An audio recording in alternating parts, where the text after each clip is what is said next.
నందు ప్రియమైన సంఘమా, సహవాసమా, ప్రభు పేరిట స్తోత్రాలు, వందనాలు తెలియజేయుచున్నాను. ఈ పూట ఒక వాక్య భాగాన్ని మనం ధ్యానం చేసుకుందాం. యోహాను రాసిన సువార్త 21వ అధ్యాయము 17వ వచనంలో మనం చూసినట్లయితే 17, 18 వచనాల్లో 18వ వచనాన్ని నేను చదువుతున్నాను, ఒకసారి సావధానంగా విందాం. యేసు చెప్తున్నాడు పేతురుతోటి, నా గొర్రెలను మేపుము. నీవు యవనుడివై ఉండినప్పుడు నీ అంతటా నీవే నడుము కట్టుకొని నీకిష్టమైన చోటికి వెళ్ళుచుంటివి. నీవు ముసలవాడవైనప్పుడు నీ చేతులు నీవు చాచుదువు, వేరొకడు నీ నడుము కట్టి నీకిష్టము కాని చోటికి నిన్ను మోసుకొని పోవునని నీతో నిశ్చయముగా చెప్పుచున్నానని అతనితో చెప్పెను. క్రీస్తునందు ప్రియులారా, పేతురు అనే భక్తుని గురించి ప్రభు చెప్తున్నాడు. పేతురు, నీవు నన్ను ప్రేమించుచున్నావా అని అడిగాడు. అవును ప్రభువా, నేను నిన్ను ప్రేమించుచున్నాను అన్నాడు.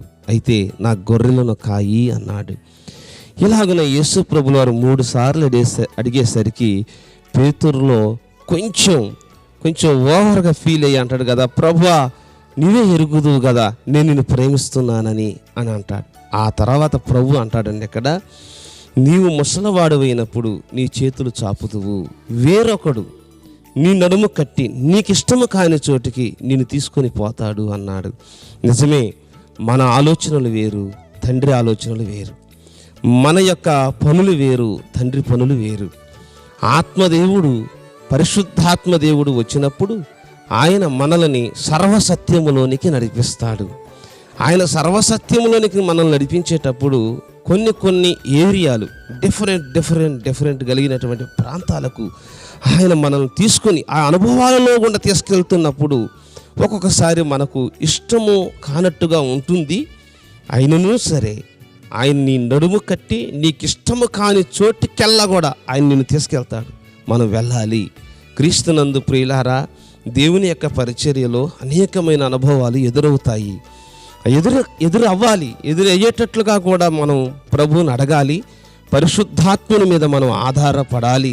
తండ్రి, నీకు ఇష్టమైన చోటుకి, నీవు అనుకూలమైన స్థలాలకి నన్ను తీసుకువెళ్ళండి అంటూ మనం ప్రార్థన చేయాలి.